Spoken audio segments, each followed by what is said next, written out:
एक दूसरे को उलझाने में लगे एनडीए और इंडिया गठबंधन के छोटे बड़े दल, यूपी में सीट बंटवारे को लेकर विवाद कम नहीं।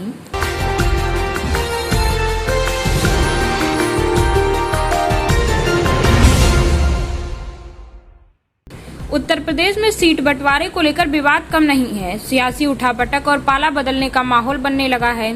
एनडीए और इंडिया गठबंधन के छोटे बड़े दल एक दूसरे को उलझाने में लगे हैं। समाजवादी पार्टी का एनडीए में टकराव बढ़ाने का दाव है। वहीं बढ़े ग्राफ से उत्साहित कांग्रेस एक तरफा बंटवारा नहीं चाहती है।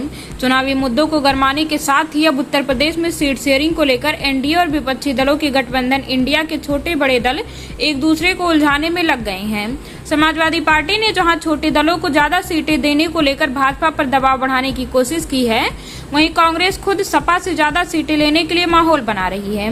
प्रदेश में अगले साल विधानसभा चुनाव होने वाले हैं। एनडीए की ओर से सुबह सपा प्रमुख और योगी सरकार में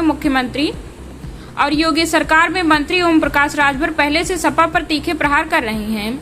अब केंद्र सरकार में मंत्री व राष्ट्रीय लोकदल प्रमुख जयंत चौधरी ने भी सपा पर सहयोगी दलों को कमतर आंकने का आरोप जड़ दिया है।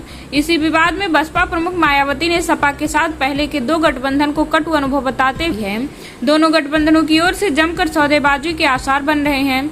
ऐसे में चुनाव आते आते कई तरह के सियासी उठापटक व पाला बदलने का माहौल बनने लगा है।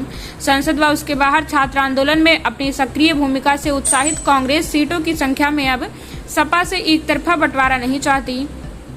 सभी सीटों पर सर्वे कराकर जिताऊ प्रत्याशी तलाश रही कांग्रेस सम्मान व बराबरी की बात कर रही है। इसलिए अब सीटों की संख्या सपा से ज्यादा हो सकती है। कांग्रेस इसका आधार पार्टी के प्रभाव का बढ़ा ग्राफ, जीत का बेहतर स्ट्राइक रेट व बढ़ती स्वीकारिता को बता रही है।